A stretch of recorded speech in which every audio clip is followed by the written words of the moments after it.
Stay tuned. Your program will begin shortly.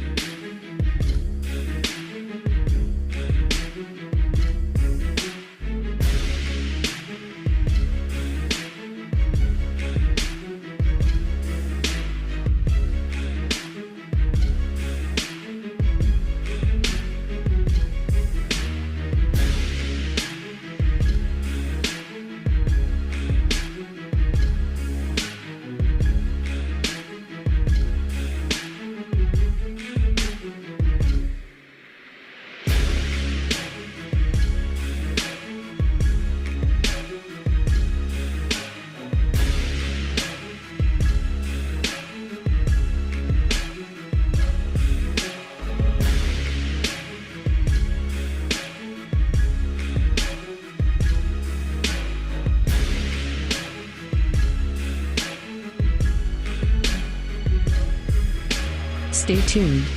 Your program will begin shortly.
Stay tuned.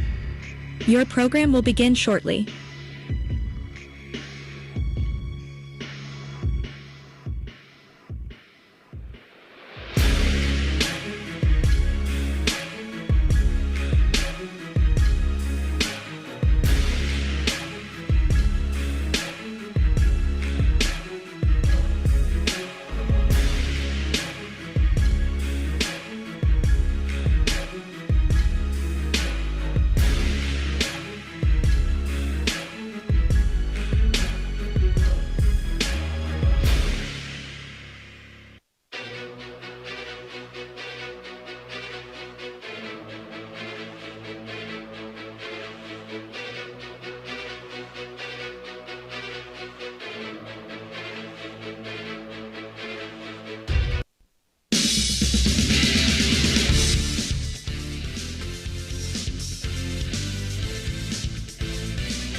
Welcome, everybody, to High Valley Sports Online Wednesday Night Coaches Show, live from the Harp and Habit at Franciscan Square in Steubenville, Ohio. Week 2. And before we get into the show and get things started, on behalf of the Ohio Valley Sports Online, I'd like to extend our deepest sympathy to the Oak Glen football program for the loss of a player in a tragic accident just recently.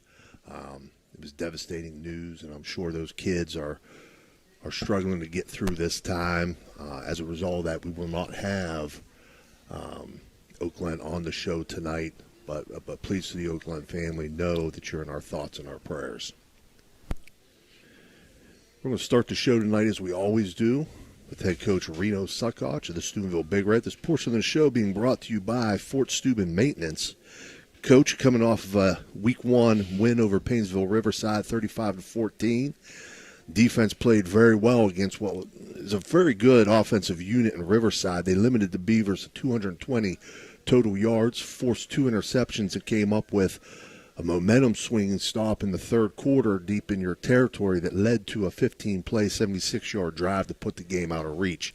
I thought that play, as well as Sage Cimarella's interception before the half that led to a TD and a 28-7 lead at the half, were two pretty huge plays for your team last Friday night. Your thoughts?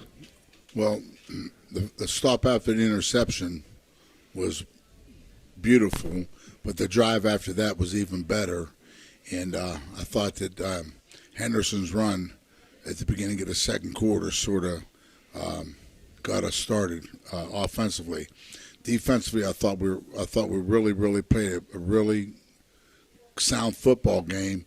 Our open field tackling wasn't the best it could be, but I told our players, sometimes in the open field, you got to capture them, not try to take their heads off. Just capture them, make a nice safe tackle in the open field. So that's something we have to work on. But as far as the enthusiasm and just the love of the game, I thought that really showed in the second half. Right. And you look at something like that you brought up there with, some of your open field tackling. That's something that's correctable. That doesn't come down to effort or what have you. It's a technique thing. And I know that's something that you guys pride yourself on and work on a weekly basis with tackling. Yeah, we six station tackling on Monday and we individual tackle on Tuesday and Wednesday. And but we don't bring anybody down. That's tackling has been out of our program for about 15 years now, live tackling. But we'll do a better job. And like I said, we use the word capture a lot this week. So hopefully that's their mentality in the open field. Right. So offensively, I thought the O-line did a very good job being the opening game of the season. The rushing game produced 261 yards on 42 attempts. As you said, Colton Henderson had a big run. He ended up with 22 carries for 160 yards and 2 touchdowns. Santino was never forced in a situation where he had to make a big play for you. He was very, very consistent, 13 for 17 for 122 yards and 2 touchdowns. Offense total 383. Limiting Riverside to 220. More important than that, in my opinion, when you look at the offense, 2 of your drives, one drive of 11 plays, you had a drive of 15 plays. So the offense showed the capability to strike quickly, as you did on Henderson's long run, but those long drives can be detrimental to the defense. And we played 24 kids. We really would like to get to about 30 because I just feel with our schedule, 24 kids aren't going to cut it. Mm-hmm. You're not going to have 24 kids stay healthy for 10 games. But in retrospect, we played 8 offensive linemen, and we played 16 kids on defense. We played 3 tailbacks and 3 fullbacks, and we played 5 receivers. So, but they were on both sides of the ball. Mm-hmm. So that's got to. We got to get a couple more players, and we'll get a couple of our injury backs, before too long, and hopefully a couple of our sophomores and a couple of our juniors that aren't in the lineup right now will get their way into the lineup. Right. So we talked a little bit offensively. We talked a little bit defensively. Coach, your analysis of the special teams portion of the game. Well, Santino had a 70-yard punt that was returned 65 yards. But Hytha made a really good play to tackle him on the 15-yard line. They did score on that drive, but when we have our punt team in there, we really want to punt away from them because we really don't have good coverage. But the way the ball went, we should have had people there. Mm-hmm. It bounced at 52 yards and rolled another 18. Then he picked it up and fumbled, and then still broke it. But overall, our kickoff game was good. We had 3 into the end zone, 3 touchbacks, 1 inside the 10, and another one was a line drive and a bounce. So, we got to fix those 2. But the punting game, and they punted twice, and we fielded it both times. So that was good. And the kickoff, we returned 27 yards, but we fumbled and recovered our own fumble. So we just got to protect the football. So the special teams were good, and I felt that that it was just part of our game, and we have a lot of things to fix, but we had a lot of bright spots also. Right. And we talked about when that happened on that punt, Coach, like how difficult it is. You practice special teams during the week. I know you do. All coaches do. Maybe one day or two a day, and so on and so forth, and then you probably cover them all in the pregame. But you don't do it live. You don't really do it live. And then in a situation like happened on that play, like you said, he dropped it. It's rolling around. You got kids going downfield, and you teach your kids to stay in lanes. But now those lanes change very, very quickly, and them having to adjust to that. It's just that's one of those things you see it happen all the time. Ball goes over a guy's head, or it's fumbled and it's scooped up, and then next thing you know, he's busting one. The only thing that I can say that we did good every play was effort. And I used to say that you don't coach effort, but you catch yourself coaching effort a lot, and demanding effort, something to be demanded from the coaches and from the players themselves, and just hard work is hard to beat, and hard work covers up a lot of mistakes. So we did have a lot of mistakes, but effort, getting the job done, you want to see guys in the picture on defense. When that ball is tackled, you want to see 10 guys there. The only guy I really don't want to see there is the backside corner, whoever's over top. I don't want to see him there. But the other 10 guys I really would like to see on the ball. Yep. Coach, looking at this week, you have the Dover Crimson Tornadoes coming into Harding Stadium. They're coming in at 1-0 also. They beat Glen Oak last week 36-21. I had the opportunity to watch a little bit of their highlights. Dieter Weber, the quarterback, is a dual-threat kid. He produced some big plays in that Glen Oak game with his arms and his legs. It appears his favorite target or receiver would be Dante Clark. Those two guys can create big plays for their offense, where you'll see spread sets, empty or 5 wide. They'll go some 2 back looks. They get in a stack guy look in short yardage and goal line. Talk a little bit about what you see in this Dover offense. Well, number one, the quarterback is good. I mean, we've faced some good quarterbacks over the last few years, and he's one of them. And his first start was against us last year, and he threw for 3,000 yards against us last year. So, I mean, we just have to do a better job, and he's just a different style quarterback than they had last year, and we just got to be on our toes. I mean, he'll run the ball. He kept the ball a few times on nice reads, big runs. He's just a really good football player, and he's a challenge to everybody. And he's a typical Dover quarterback, along with typical receivers. And if you don't stop some of the things that they do well, then you're in for a long night. So it just our offense has to do a good job of getting first down and maintaining ball possession, and defensively we just got to play with our eyes, man. Just have our eyes where they belong, and don't fall for any window dressing, and just do your assignment, alignment, assignment, adjustment. You get lined up and adjust to whatever happens. Right.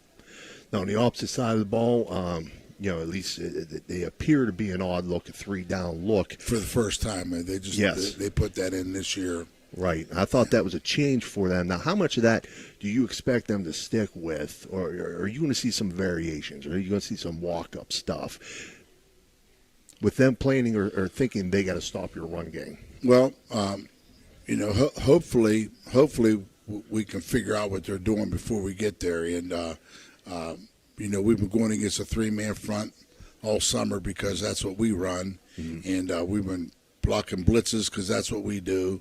And last week I thought we did okay, but they were strong in the middle. I mean, they were strong in the middle last week, and I think that they were a little bit tougher than we gave them credit for. You can't tell toughness on film sometimes, but Dover's a great game. I mean, I'm sick that this is the last time we're going to play, Right? Because I just feel that both coaches, both schools, coaches, staff enjoyed the game, and I thought both teams enjoyed the game, and we played from 7th grade to varsity, and it was always a good game. So just losing them on the schedule is really going to, Dover and Steubenville's been, since I got this job in 83 or 80, in 83, there was a short period of time in the late 90s where we didn't play, but we played more than 25 times, and it's going to be a game that we're really going to miss. I think a lot of people are going to miss that. Fans on both sides, I really do.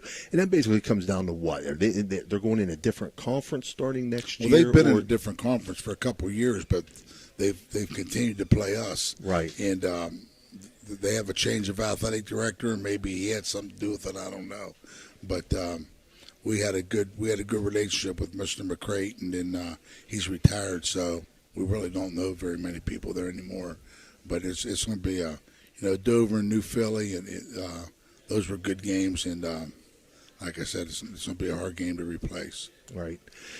And a little special feature this week, Coach, you're bringing back honoring two teams before the game. If you would like to talk a second about that. Yeah, what's we're going bringing on? back the 05-06 state championship teams that they had a 30-game winning streak, and we have I think it's 62 players coming back, so that's going to be a nice turnout. They're going to have a little dinner at 3:30 at Harding School. Then we're going to introduce them before the game and show a highlight film, and it's just something that we want to do. It's 20 years ago, but it was a great 20 years ago. Yeah, and I think that's one of the great things that Steubenville Big Red does, in bringing back those teams and honoring different groups and so on and so forth. We bring back a team every year, and we started in 1984, I think it was. We brought back the first 20 years from I think it was like 1925 to 1935. Those are the first guys we brought back. Then it's been a year since then. So right. I think we're in maybe 1997 now. We're not going to have it this year because we're bringing back the 05-06 team. But I think they're at about 96 or 1995 or 1996 now. Okay. All right. Well, Coach, wish you the best of luck this week against Dover. We'll be there covering that game. Looking forward to it, and looking forward to next week talking about the 2-0 Steubenville Big Red team. Oh, that'd be nice. Coach. That's the goal. So, but we appreciate the coverage, appreciate what you guys do for the football in the High Valley, and especially having a guy in charge that never played any sports.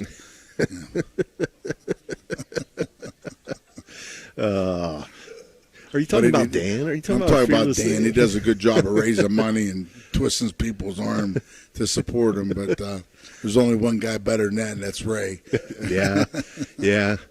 Ray, we miss you here tonight, buddy. But you left me high and dry. But I'm handling it on my own. We're okay. And thanks for everything, both of you. Appreciate it, Coach. Best of luck. Thank you. We're going to take a short break, and when we come back, we'll have Coach Andrew Connor, the Indian Redskins.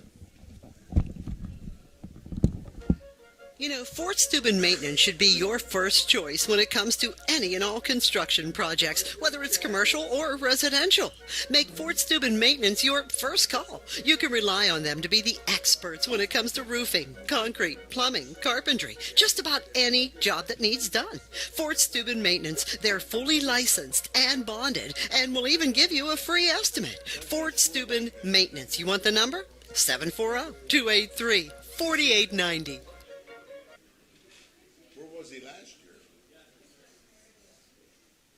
Everhart Bow Funeral Home, they believe you should take care of your loved ones while you still can. Pre-planning at Everhart Bow ensures that your family won't have to worry about the stress of final arrangements during this most difficult time.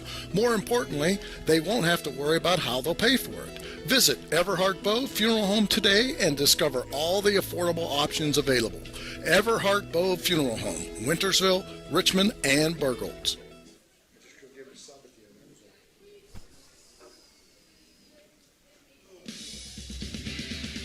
Ohio Valley Sports Online is your sports authority. Follow us on Facebook and subscribe to our YouTube channel. Live streaming high school and NCAA sports, plus weekly football coaches shows right here on Ohio Valley Sports Online.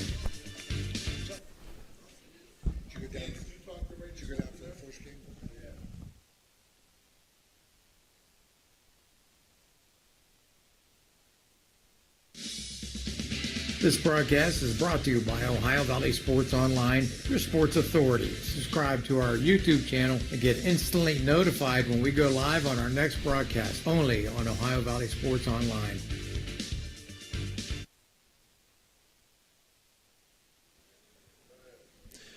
All right, we're back here live at the Harp and Habit in Steubenville, Franciscan Square. Again, it's wing night, so if you get a chance, come out and grab yourself some wings. I'm going to say this. I'm trying the wings tonight, Dan, and this is going to be my first time, even though we've been here for a couple years. So I'll give my honest review next week on those. Being joined right now by head coach Andrew Connor of the Indian Creek Redskins. This portion of the show being brought to you by Everhart Bove Funeral Home. Coach, coming off a Week 1 win over Cambridge, 49-36. You had the game well in hand before Cambridge tacks on a couple late scores. I'm going to break this down a little bit. I want to talk first about Bruce Mazer. Ran for 167 yards and 3 touchdowns on just 12 carries. Added 4 catches for 70 yards and a touchdown. So in total, he had 237 yards, pretty much all in the first half. He also added a sack, a tackle for a loss, and a forced fumble. Talk a little bit about Bruce's performance, him as a player. I know you don't like to single guys out, but I'll get to a couple other guys in a second here. Bruce is a 2-time captain for us, and it's a rare thing for us to elect a junior as a captain. And, I think he understands what it means to be a captain. Your first game of the year, we're inexperienced. We got some guys that play but not started, and, you fall on your guys, your leaders. And, Bruce was able to do that for us. We want to be able to run the football. He ran the ball well. We were able to give him the ball in space on some pass plays. He did well with that. But again, I think he'd be the first to tell you that that all started with our offensive line up front. But Bruce is the he's our leader. I mean, it's just defensively he gets to the ball, he makes our checks. Offensively he's a kind of a safety blanket for us on offense because we know that in a given series, Bruce has the ability to take one to the house, and I mean puts a lot of pressure on the defense, and it's allowing our offensive line to kind of gel together. It was everybody's. I think collectively first start. Right. A lot of them played before, but it takes a lot to try to transition from an offensive line we had a year ago to this one. And I think Bruce understood that, and he accepted his responsibility as a captain. He went out and played like one. Right, absolutely. The other guy I'd like to touch on, Ethan Starr. He had big shoes to fill, losing Ian Starkey from a year ago. Ethan Starr stepped right in. 188 yards through the air, 2 touchdowns, 73 yards on the ground, total 261 yards. So it looked like he lost nothing there at the quarterback position either with his performance. Ethan's been patient. He waited as our backup quarterback for 2 years behind Ian. He got reps at practice, but he understood Ian was our quarterback, and he came into camp, and we didn't give him the job. I mean, we made him earn the job, and he did. And every time at practice and over the last couple of weeks, he's just gotten more mature. He's become more relaxed. He understands what we want to do with our offense, and he really did execute the offense very well. I mean, he took what they gave him. We weren't throwing the ball all over the place, but he was able to check it down when he had to. And we want to run that veer look of ours with Bruce, and you have a running back in Bruce that if your quarterback can make good reads, you get some pretty open runs there, and he did. I mean, and he accelerates through the hole very well, and he still plays defense. We don't ask him to come stand by me. He's out there playing defense for us too. So, again, he's a captain, played like a captain, and I think he would give all, again, the credit to that offensive line. I mean, they blocked well for him, opened up some holes, and we took advantage of his speed, and we took advantage of his hard-nosed running. I mean, he's a wrestler, and he runs like a wrestler. Right, yeah, you can definitely see that. And you've brought up the third group I was going to mention in here, 518 yards of total offense, 330 of that on the ground. That offensive production comes from the effort of the guys up front. And I think that was all the talk coming into the season that, hey, they had 5 starters on the offensive line. They lose all 5, and those guys are, and we talked last week, some of them 3 or 4-year starters even. How are they going to replace those guys? So kudos to them. I always look at the offensive line first. I watched your game. I thought they did a great job. They did. I'm so happy for them. I mean, that's – we always tell kids if you had to play like an offensive lineman, you'd understand how to play football the right way because they get no credit. I mean, they're not scoring any touchdowns. They know they're not getting the ball. Their parents know they're not getting the ball. They're just out there making blocks. And like I said, most of the time, the only time they're out there is when they get a holding call. Right. So, most people don't watch the interior line, but I thought our line, they executed well. They got off the ball. We're not the biggest offensive line, but we move around well. We still do the old school counter tray. We still run veer. We're pulling people all the time. And, they did a really good job from start to finish of being able to run our offense the way we wanted. We were able to run the plays we wanted to run. We dictated the pace of the game, the offense we wanted. We stayed in front of the chains. And even when we had a setback, we were still able to come some pretty big chunk plays on second and third down where we were still able to move the ball and gain first downs. And like I said, I was very proud of those guys. We had one series in the first half where, I take the blame for, maybe some bad play calling there. But other than that, man, they really responded well. And we answered some of those drives in the second half with our own real quick turnarounds. And that's what you need from your offense. And the offensive line started with them. Yeah. Yep.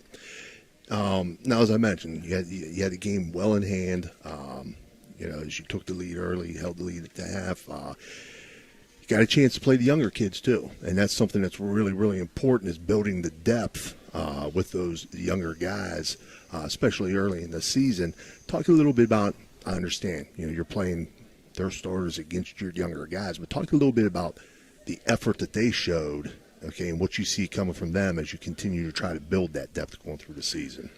Well, it's really hard when you match up, and this, a senior on a freshman right. in a, sub-down area in the fourth quarter. And, a lot of those stats, like you said, are unfair to our defense, who played well at times. Right. And then we just gave up 1 or 2 big plays. Overall, though, the defense played well. Mm-hmm. And then all of a sudden at the end, you got this, kind of a part where the kids have to go against older kids. But what I thought was most important was the younger kids played hard. Mm-hmm. They didn't take no crap. They went out and they played hard. They were trying to tackle, trying to block, trying to get off the ball. No excuses made. They didn't come over. They didn't whine about it.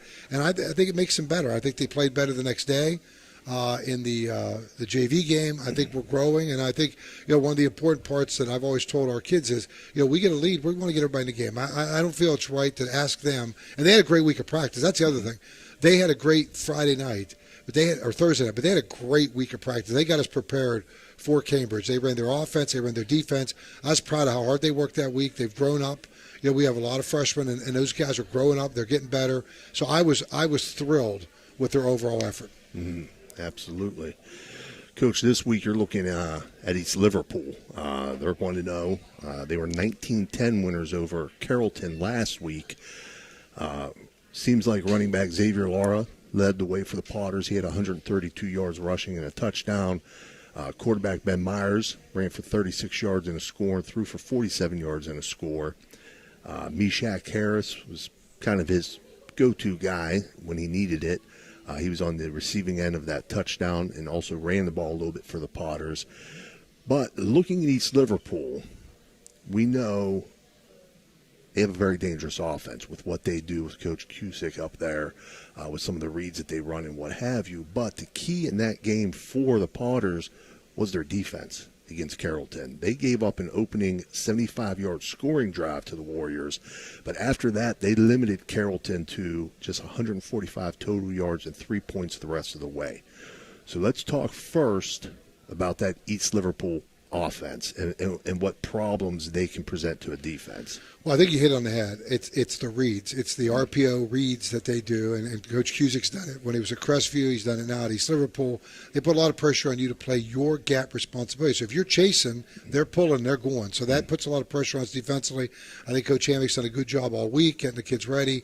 I think we feel like we have our run fits where they should be. Everybody knows what they're responsible for. They're big. They're big up front. Their offensive line's big. They have Abercrombie at one receiver, Kirby, Harris, the Lara kids in the backfield.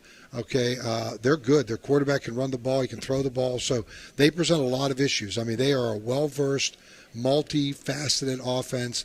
They do a lot of different things, and they're going to make us play on, our on our best. I mean, we're going to have to really know not to overcommit, to know what we're trying to do, know who has what on what responsibility on what play, so that we don't put ourselves in a bind where we give up a big play. But I thought we had a good week of practice. But again, Liverpool's big, they're physical, and that's the nature of an East Liverpool football team since I've been head coach. They're always big, and they're always physical, and that's the same type of football team on offense they have. Right. Now, flipping on the other side of things, okay, as I mentioned, their defense really went into the shutdown mode after that opening drive that they gave up to Carrollton. What do you see out of their defense? Well, they start again with Abercrombie on one of those outside. They went to a three-man front with two overhangs, and those two overhangs come almost every play. They like to mix up their linebackers on stunts, and they like to play man. So, they've got guys who can run. So that's a nice thing in high school when you can just say, hey, let's lock this down. And Kirby is one of their corners, and he's a lockdown corner. We got to do a good job knowing what Abercrombie is, put a body on him. Mm-hmm. Our biggest thing is put a body on him, make sure that we don't get caught when they're sending guys, we pick up those stunts. I mean, we've been practicing all week. When the stunts are coming, we try to call them out. We're trying to do our best to get our kids prepared in the best possible way with a game plan.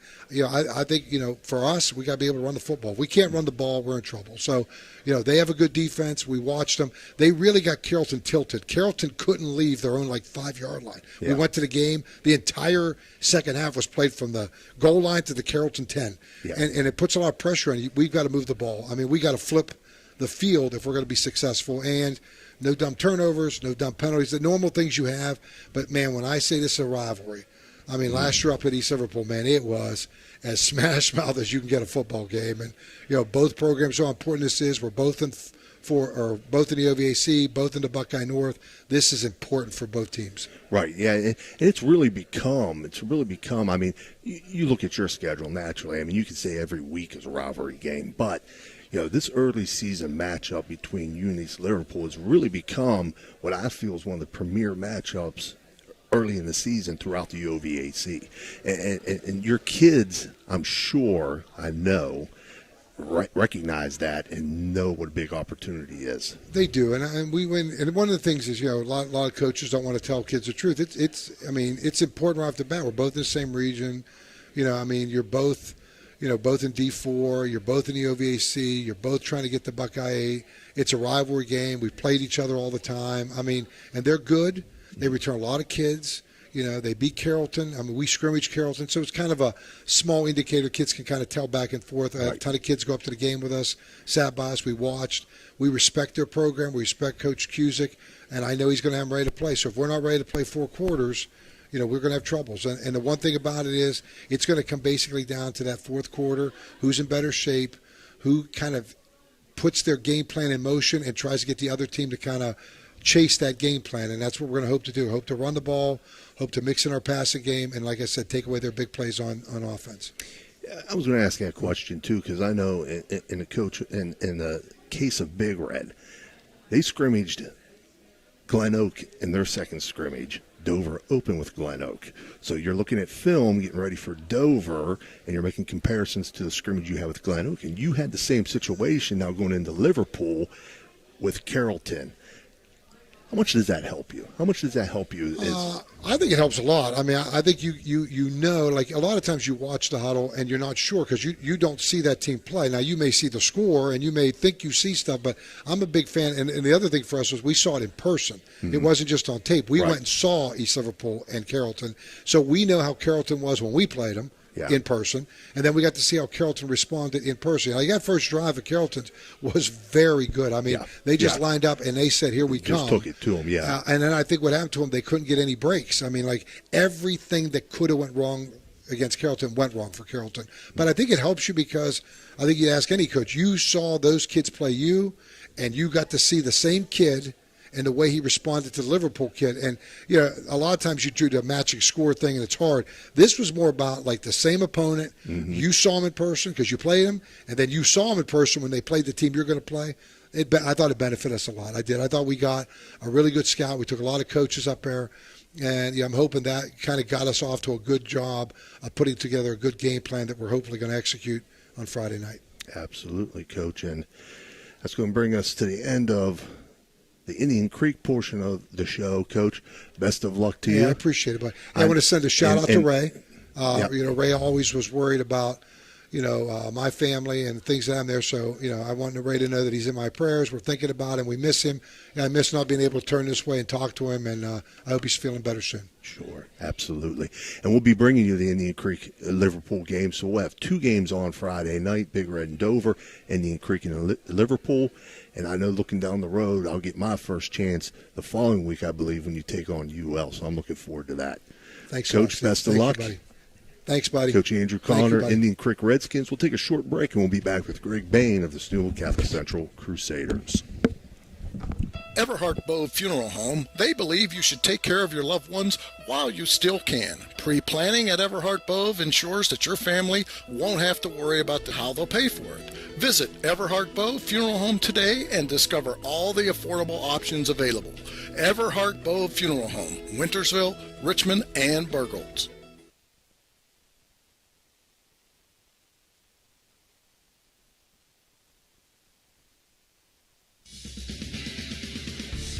You're listening to Ohio Valley Sports Online, the sports authority. If you want to get your message heard, visit us on Facebook and leave a message. Ohio Valley Sports Online is on any connected device, phones, tablets, smart TVs. Follow us on Facebook and don't forget to subscribe free to our YouTube page. Type in OVSO. You will get immediately notified the instant we go live with our next broadcast. This broadcast is brought to you by Ohio Valley Sports Online, your sports authority. Subscribe to our YouTube channel and get instantly notified when we go live on our next broadcast, only on Ohio Valley Sports Online.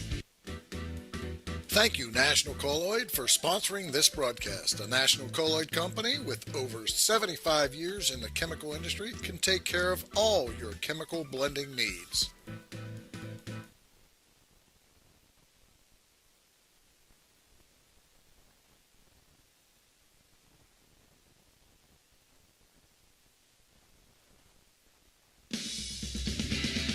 Ohio Valley Sports Online is your sports authority. Follow us on Facebook and subscribe to our YouTube channel. Live streaming high school and NCAA sports, plus weekly football coaches shows right here on Ohio Valley Sports Online.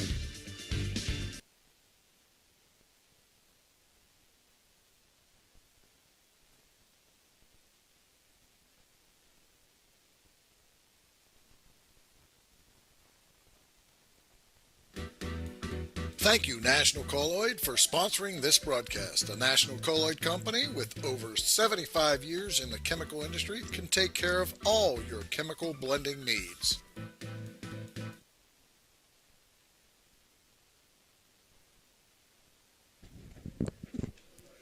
All right, we're back here live at the Harp and Habit in Franciscan Square, Steubenville, Ohio. We'll be joined by Greg Bain, Steubenville Catholic Central Crusader head coach. This portion of the show being brought to you by National Colloid Company.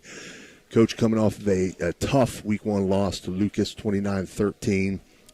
I thought, personally, after going down 14-0, the defense played really well until late in the game. And I'm going to be honest, that the quarterback keeper call by Lucas was just an outstanding call. That was a great call. Hats off to them. But it was a tremendous call at the right time.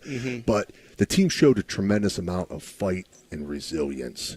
And when you look back on this game, I know there's no moral victories, but that toughness, that fight, that resilience, the kids got it.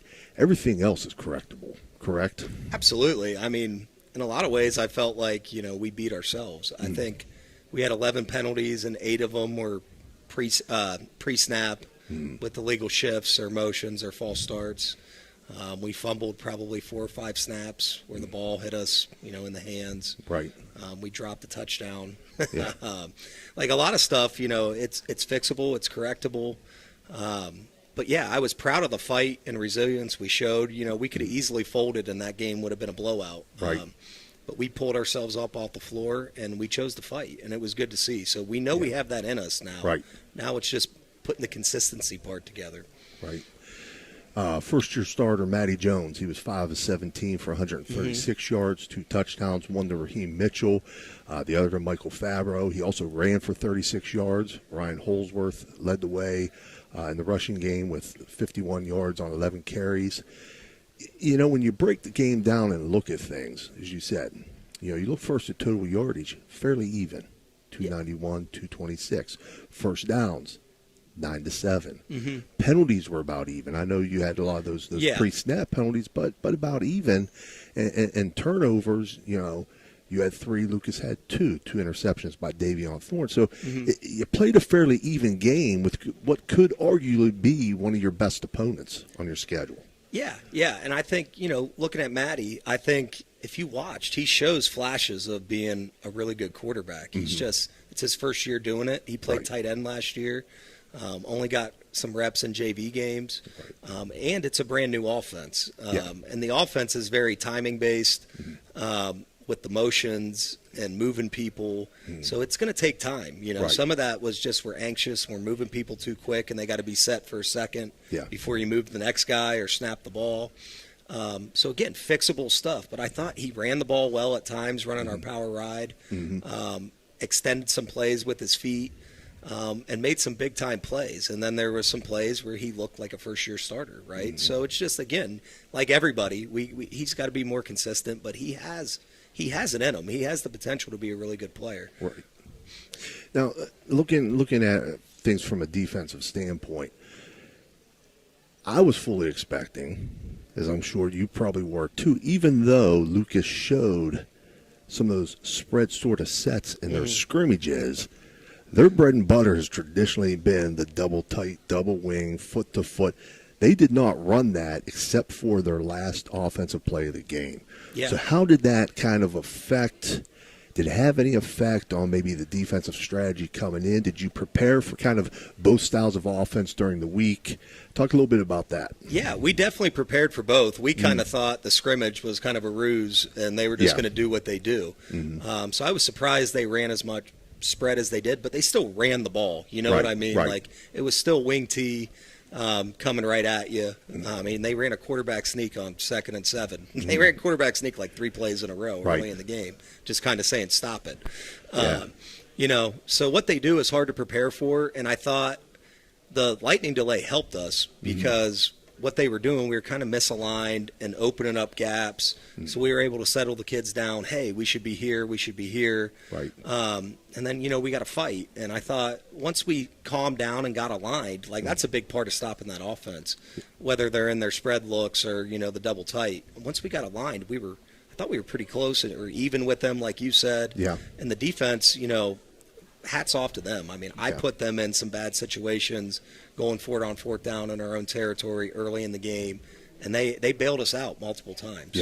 So Still looking at the defensive side, you know, because I tend to focus in on different groups at different times during the game or what have you, but I was really, really impressed with the play of your 2 inside linebackers, Kyron Busick and Seth White. I thought both of them read very well. They're downhill players, and they're short tacklers. And talk a little bit about those two, because I'm sure they're the ones making the calls out on the field for you, so on and so forth. Yeah, I thought they were awesome. Their communication, because they're the ones getting us, helping the D-line get lined up, the formation and stuff like that, and making sure guys are in the right spot. And then that was the best we had seen them read from our 2 scrimmages to now. So, again, like hats off to Coach Joe Bain and Jeff Clark, you know, for getting those guys ready. And they're getting better, man. And, you know, Kai's a 3 or 4 year starter, so we kind of expected it from him. And Seth's only a sophomore. So it was really good to see him playing downhill, playing fast, playing physical and aggressive. And if we can get that play out of those two, like, we have the talent on the back end. And then you got Nate Irvin causing havoc on the D-line and Johnny Kostecki. Like, we can be pretty darn good on defense this year. So they're going to keep us in a lot of games. I believe so. And I know coaches like to keep things under their hat. Notice Kyron Busick coming out late in the game, a little bit banged up. Is he good to go? I mean, you know. Yeah, he actually is. It ended up just being a bruise. He'll have to club it up and play with the club. They don't want to get it hit too bad and swell back up. But it ended up being minor. So we came out fairly healthy from that game for how physical it was. Because, you got 37 guys, losing the wrong guy here and there, it can be a huge problem. But we came out, all in all, we're feeling good going into this week. Good. So let's talk a little bit about this week. Your week 2 opponent will be Strasburg. You're going on the road. What's going to be the first of 4 road games in a row, correct? The road gauntlet. Yes. They were 43-14 winners over St. Thomas Aquinas in week 1. Mm-hmm. It was all Tigers in that game. I got a chance to watch a good bit of it. I dig through the internet and find film any way I can. And I was surprised after watching the highlights of that game and the explosiveness of the Strasburg offense. Mm-hmm. I'm used to seeing Strasburg from years ago, traditional wing T offense.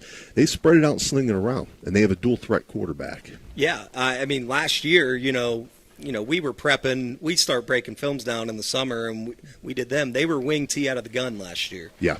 It was just moved back to the shotgun. So that's kind of what we were expecting. And then we get their film, and we're like, oh, man, they're 5 wide. Yeah. They're empty, and they're slinging it around. So it's completely different than what we thought it was going to be, completely different from last week. Mm-hmm. They got a really good receiver, number 1, who they really look to find. And like you said, the quarterback, he scares me. I mean, he keeps plays alive with his feet. Not really looking to run. He does a great job keeping his eyes downfield and extending plays. And then their receivers play well off of him when he scrambles. And they get a lot of big plays off him, extending plays and broken plays and stuff like that. So keeping him in the pocket and containing him and getting pressure on him is going to be a huge key this week. Right. Flip things over to their defensive side. Again, they only give up 14 points. Sometimes it's tough to make a read off of one game. I'm sure you also looked at a scrimmage probably as well. Yeah, we had their Sandy Valley film. Okay, that's a pretty good look. So talk a little bit about their defense and the problems they could present for you from that side of the ball. Yeah, I mean, they're pretty straightforward. What I've seen, it's a 4-4 cover 3 for the most part. They run a lot of stunts up front. They love to kind of move those guys around and X-stun them on both sides of the line. Again, number 1 is their best outside backer. He's a good player, and their inside guys are aggressive. They'll blitz them. But I think the key is going to come down to, can we run the ball and kind of control the clock? And I thought at times against Lucas we showed flashes of we were starting to lean on them a little bit and establish our run game. But then we would get behind the sticks with silly pre-snap penalties. So we just got to stay on schedule. I think it's hard for anybody, but especially a young team playing, 1st and 15, 2nd and 13, and stuff like that. So if we can eliminate some of the mistakes and stay on schedule, I like where we're at offensively. We're going to keep getting better. I thought our offensive line took a step from the scrimmages to the Lucas game. So hopefully we take another step this week and we can kind of put things together and be a little cleaner. Right.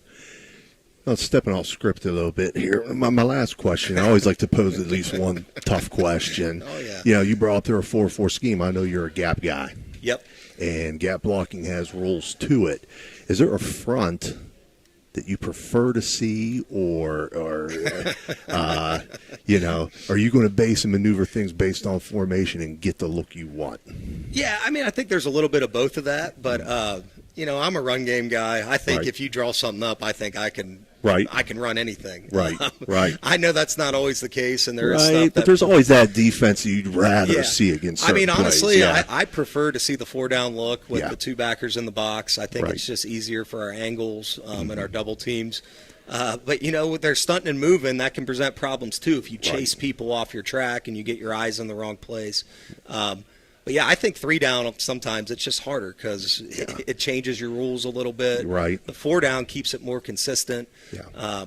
But, we got to sustain blocks and do our job. And, like I said, not chase when they stunt. That's my big worry is, when they're stunting, we're going to leave our course and someone's going to come free. But if we do our job, get our eyes in the right place, I think we can run the ball. I'm hoping we can. Right. So very good. We need to.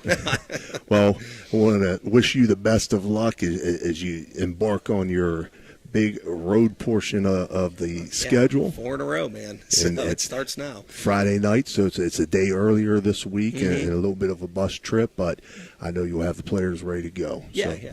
good week of practice. So. Best of luck, and hopefully we're talking about your first victory with the Crusaders next week. Absolutely. Appreciate it. All right, that's been Greg Bain, head coach of the Steubenville Catholic Central Crusaders. We're going to take a short break, and we'll be right back.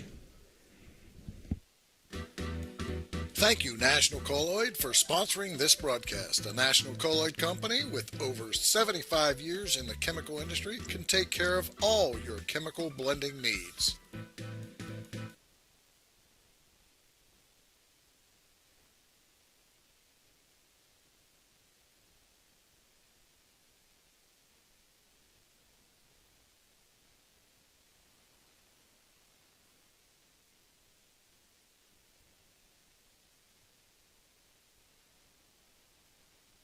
Bruin symbolizes strength, adaptability, and resilience. From the moment a child enters Brooke County schools, they are forever known as a Bruin. They have pride in themselves and the schools they attend. A Bruin can navigate challenging situations and will always work to embrace change. A Bruin ensures all students understand what it means to be a part of something special and have a sense of belonging where they can study, compete, and succeed. Want to learn more about what it means to be a Bruin? Visit BruinPride.net. Brooke County Schools, the place to be. Can you go for an unbeatable deal on your next car or truck? Visit Steeltown Pre-Owned Auto Sales at 3135 Main Street in Weirton. Discover a wide selection of quality pre-owned vehicles, each thoroughly inspected for your peace of mind. Whether you're searching for a reliable sedan or a rugged truck, our friendly team is here to help you find the perfect fit at a price you'll love. Drive home happy. Visit Steeltown Pre-Owned Auto Sales today.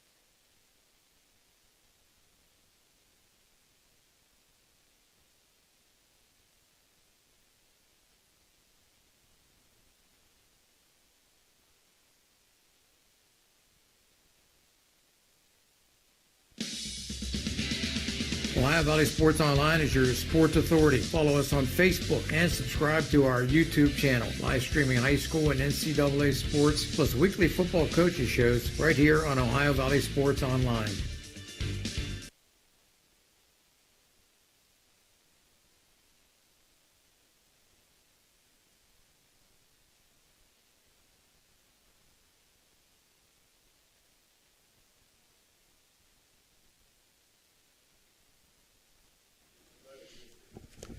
Well, welcome back to the Harp and Habit.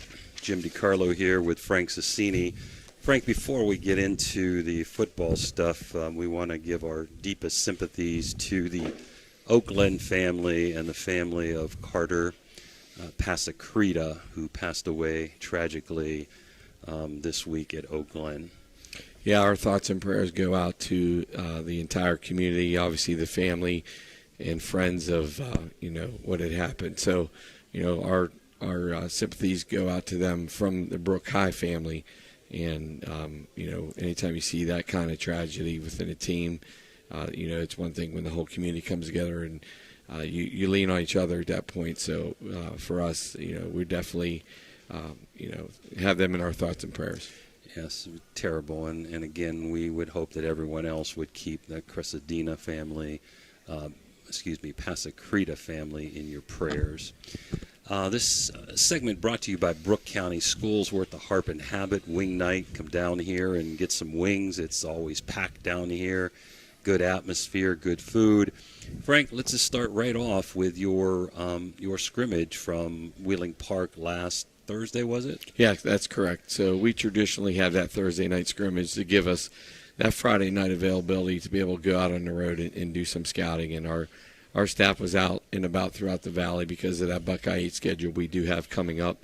For us to start in Lincoln County, it's a little bit of a West Virginia start, if you will.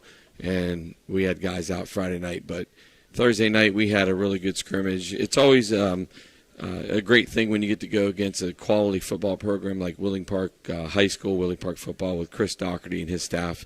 And we have a very strong relationship with Chris and those guys. And for us to tangle with them at Brooke and to run our base stuff against a quality program like that is a great barometer to see where you're at, because you're coaching throughout the June, you're coaching throughout August, and then it's refreshing for those kids to be able to go and scrimmage. We scrimmage that first go around versus Cambridge and Oak Glen. But for that second scrimmage, that game-like scrimmage where you have the play clock, the sticks, the officials, the coaches on headsets from the sideline, to break that, reliability, if you will, of those kids relying on the coaches being on the field for the first scrimmage, to separate from that and have the personnel changes on and off the field, to get that true look of what a Friday night feel is like. And that's mainly for our kids that haven't got a lot of that Friday night experience. But we were very pleased of how our kids responded, really how we started. We came out and played a physical brand of football, a brand of football that we've been harping on all throughout the offseason. So we did see that throughout the first half, because the format of that scrimmage, Coach Doc and myself had agreed that we were going to have the first half of that scrimmage varsity players, the 1As and 1Bs, if you will, and then the second half of that scrimmage was going to be our JVs. So both groups got work. There was some miscues here and there, but it's nothing different than what you would expect from those kids in a scrimmage in that significant environment. So we were very happy coming out of that. We got a couple kids dinged up, but your regular things that happen on a game night. Some little bumps, and we're ready to go for this week. Well, if you can hang with 4A Power Wheeling Park, you got to feel good about your schedule this year, playing teams that aren't as big and maybe not as talented as Wheeling Park. How is your quarterback situation coming along, if you don't want to give away too many secrets? Yeah, we don't give away too much, but it's been a really strong camp with, Cam Sparinger and Jack Garvey, and we had a couple other young guys getting some work, but it's a two-man race right now, and for us to get those kids in those situations, like I explained to you with those three teams that we had faced, and for those kids to see that, the live bullets, the coverages, the speed of it, for them to command a huddle, when I was talking about a game-like scenario, to put those kids in that environment, to see what their flaws are, if there were any, or anything we need to adjust and fix, and to see, the good, the bad, and the ugly, if you will. So that we've seen great play out of both guys, and there's a connection there between the receivers and those two, and we're a believer that's the best athlete on the field. So one of those two will get significant reps at receiver, whoever wins that battle. But we're very happy having those two quarterbacks in play. And to be honest with you, there's a strong possibility that we have those two still working through this. Well, last year you beat Lincoln. That's where you're going, and you can tell us how far you have to go in a minute. But you beat them 35-0. They ended up 1-9 last year. But I'm sure you're not taking anything lightly. What do you expect from Lincoln County? You're right. You never take anything lightly in that scenario, especially in opener. On the road. And we're saying legit on the road. 4-hour trip down, an hour below Charleston. And with Lincoln, it's almost the same thing we have been doing, and all teams have been doing, where you have your base formations and base coverages and base fronts and stunts that you're doing, where those are some of the things we'd seen on film. So we know there are multiple fronts about that, and I know that they're holding some stuff back as well, and we familiar with them because we played them last year on our 40th anniversary of that 1985 championship team. Lincoln was in town from that, and we re-upped the contract with them, so it's a home and home again. We'll return the favor and go to them, and next year they'll come to us for that 2-year deal. But it's unique this time around because Lincoln's in week 1, and last year they were like somewhere in the middle of the season there. So they're a team that kind of gives you multiple looks on the back end as well. We've seen a good bit of man-to-man from them on their film and some zones. But, they have a mobile quarterback, and they've moved into some wildcat scenarios and red zone scenarios that may give us a little bit of a concern. But our kids are ready to go and play. So we're ready for the, base stuff that we've been harping on them throughout the game plan this week. They have anybody outstanding coming back that concerns you from last year when you played them? No, not necessarily. It's really, the same group of kids, and they might have a few kids missing here and there, but no, nothing that definitely stands out for us to be worried about. let's talk a little bit about your assistant coaches. You're only as good sometimes as the assistants go. You may miss somebody, but who's running the defense, and who are some of the assistants that help you out? Well, I have Gus DiMarzio, who's running the defense, and he's done a tremendous job, not just running that defense, but what he's done in the weight room with the kids and all the energy and the buy-in. He has a lot of the kids chomping at the bit to play some football, but that's the mentality we get from him, considering the amount of years he had spent in Steubenville Big Red.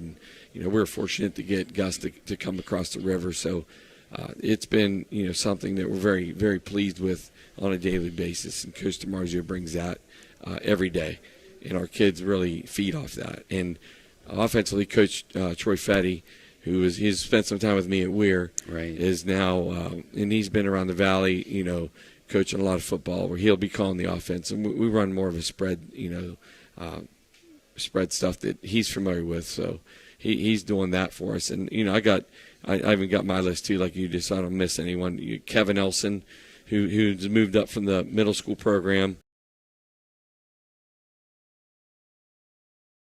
and stuff. Mike Finling.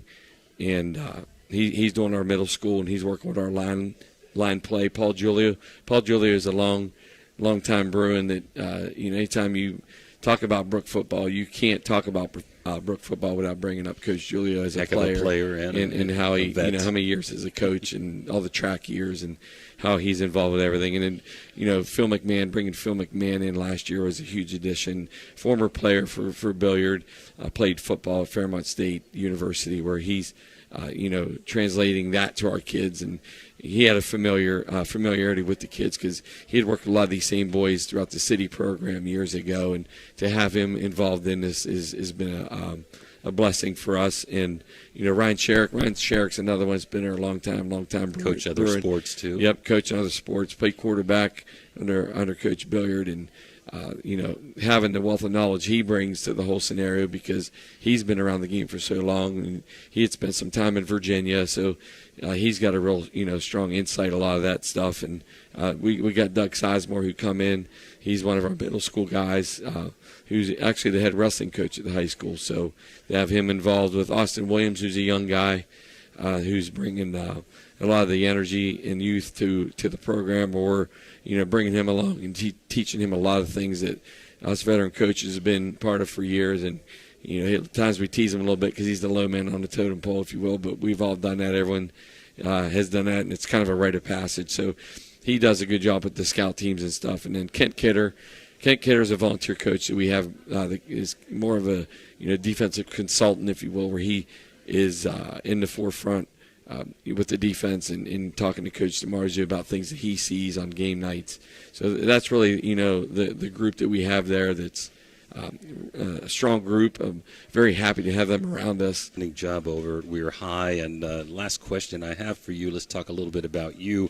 Tell us where we may have touched last week on the state championship team, you said, and how about where you coached and how this job came about? Well, I told you last week that I played for Coach. I was fortunate enough my senior year to play in the West Virginia State Championship. We were the runner-ups that year.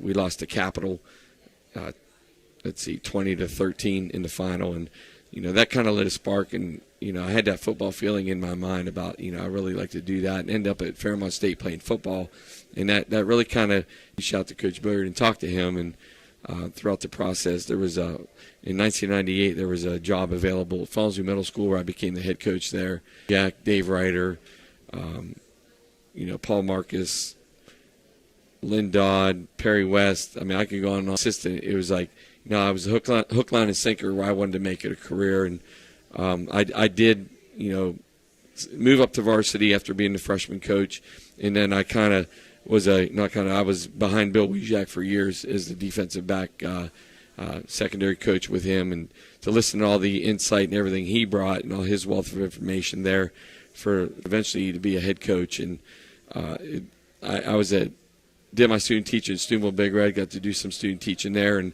learning a lot of football there as a guy that was working with the freshman staff, and ultimately moving back across the river and working for Dave Ryder. Dave Ryder was a head coach I was with, and which led me to possibly getting to a situation where I wanted to get a head job and I ended up moving up north.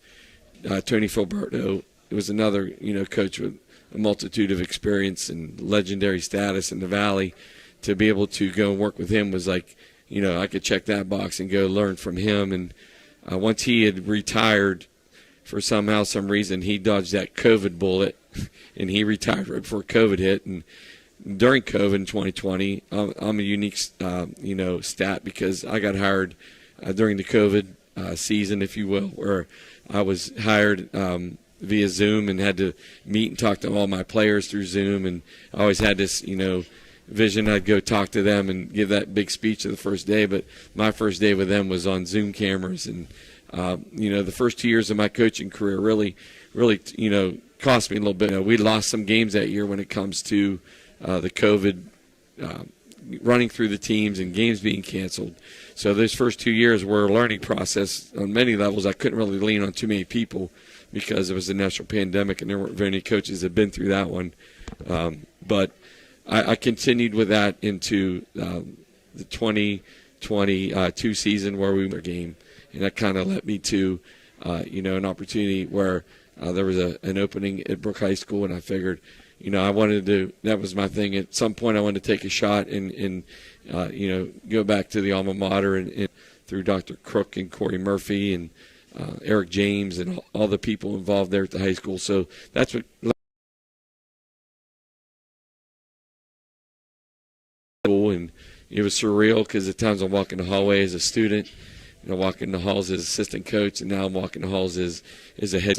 Some days I walk down there and I see that field and I think about all those memories, and the memories are they got to get the taste of what that's like. And as it's been a scenario where the playoffs have not been in the forefront at Brook since 2015, which is way too long, and we're talking about what that experience is like for them. And to get to that point, it's a daily message that we are hammering every day with the kids through the coaching staff. And, we think that this group here is a group that has definitely taken a step forward in year two, hearing from us and all the recall that we're seeing as we progress, that, it's finally here that week, and, that's to make a long story longer, that's kind of like what happened there throughout the process, Coach. Listen, that was a great story. And I guess we can blame Bud Billiard. Your wife can blame Bud Billiard for all of this because he got you started in high school. This is sponsored to you by Brook County Schools. We're glad to have him here, and let's hope Frank will go 1-0 this weekend down at Lincoln County. Good luck, Frank. Thanks, Coach. Appreciate it. Okay. A Bruin symbolizes strength, adaptability, and resilience. From the moment a child enters Brook County Schools, they are forever known as a Bruin. They have pride in themselves and the schools they attend. A Bruin can navigate challenging situations and will always work to embrace change. A Bruin ensures all students understand what it means to be a part of something. Learn more about what it means to be a Bruin? Visit BruinPride.net. Brook County Schools, the place to be.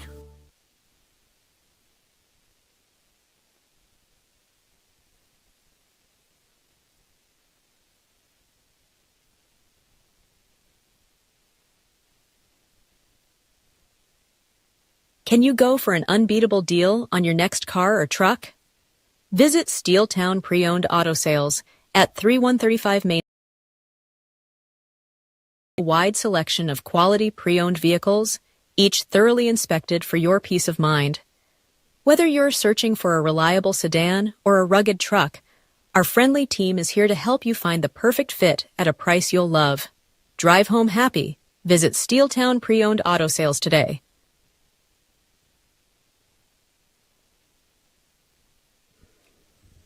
Well, we're back, and you're here with Chris Hill. This segment sponsored by Steeltown Auto, the Weir High Coaches Show.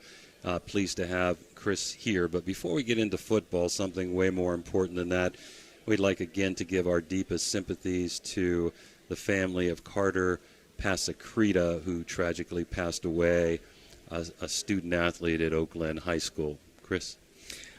Being a part of the Oakland community for as many years as I was, it's a special place, and I know when I first started up there was a very similar tragedy, and my heart goes out to the family and the Oakland community. Being a father myself, I don't know how I would respond to that. I know it takes a lot of fortitude. Those young men right after that scrimmaged, I thought they scrimmaged very well. So our heart, we're a high football family. Our hearts go out to Oakland and the family of that young man. It's sad and a tragedy. It's a bad time right now for Oakland community, and football, just like anything else, is a family, and I'm sure it hurts. And so our deepest sympathy, our thoughts and prayers are with Carter and his family. Chris, let's get into right away your scrimmage from last week. Was it on Thursday, I thought you told me, or was it Friday? Yeah, we scrimmaged North Marion Thursday. They came to Jimmy Carey Stadium, perennial powerhouse in AAA West Virginia. Very physical team. We had their scrimmage against Bridgeport, West Virginia. Watched it, and, they held their own. And I always thought going into it, a couple things I worried about us this year was how physical we were going to be in tackling. And we lined up and we went toe-to-toe with North Marion. We were extremely physical. Second scrimmage in a row where we tackled extremely well. We just got to clean up little things. Again, we had a couple little procedure penalties that took some points off the board for us. Couple missed blocks where our eyes weren't in the right spot. Same thing defensively. Our eyes weren't on the right key. We gave up a couple plays there. But overall, I felt our two scrimmages were very competitive. We learned from our mistakes. We got better each time. And, I'm excited to finally play tomorrow night, get these kids on the field in a real game. Well, you play Oak Glen tomorrow night. Last year, Weir High lost to Oak Glen 32-14.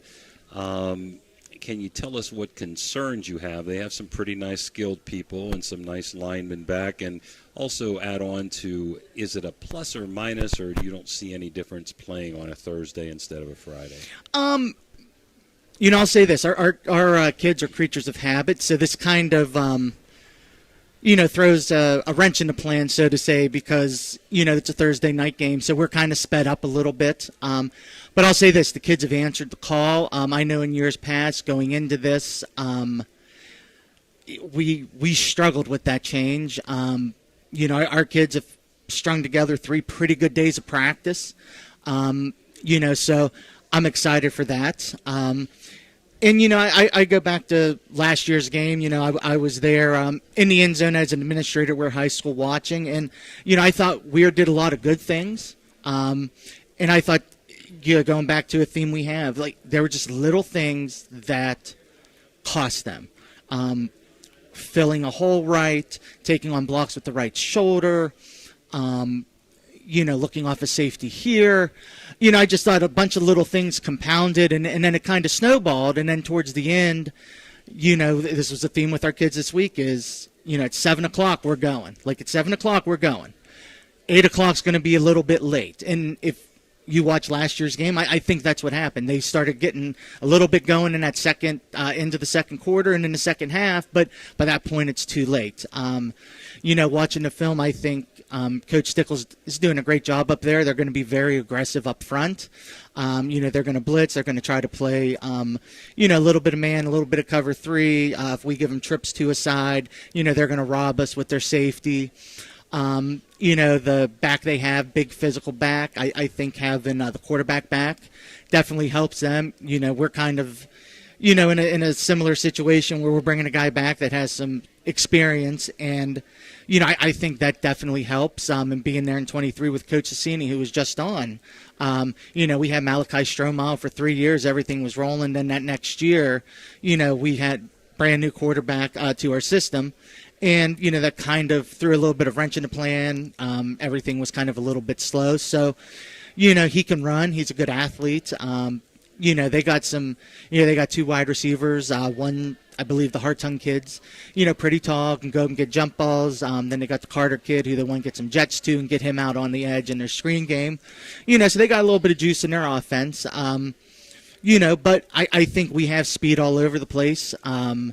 And I think we can match their speed. And, I keep telling the kids, I said, it's about going out. It's about handling those little mistakes. It is about when that play happens, moving on from it, not dwelling on it, because that's what happened last year. You guys had a bad play, and then you let it snowball. So we're gonna do our darndest to avoid those things. Start fast, and play Weir High football. We're gonna be physical. We're going to put our athletes in space. We're going to let them do, what they do. I'm excited to see some of our guys, get the ball out in space and watch them do their thing. Well, you got to keep containment, I'm sure, on Maddox because he is so mobile, and you don't want to let him get out of the pocket and beat you that way. That's for sure. Nope. Play your assignments. Again, one less day of preparation, but it must still feel nice to be the only game in town tomorrow. Everybody's going to be watching you guys with the excitement. I don't know that there are any or many local games tomorrow and Thursday night again, so I think the whole valley will be checking you guys out tomorrow night. So it's a good and bad, a little more pressure with all the people watching, but really good because it brings a lot of excitement, especially to local football and Weir High football. Oh, absolutely. Weir High and Oakland's a big rival in the same county school district. So, again, we may have touched on this last week, but we want to give credit where credit is due and then come back to you. Tell us a little bit about, I'm glad your scrimmage went well with North Marion. Tell us a little bit about your assistant coaches. You may miss somebody along the way, but, I did last week. My wife got on me about it. Okay. I'm happy with our staff, in assembling the staff. I reached out to and talked to, I believe the last count was about 40 people. A lot of them had great football knowledge, but to me, it's Weir High. I take pride in being an alumni of Weir High and playing Weir High football. So, I was a freshman on that 98 team. I started coaching right after the 05 team.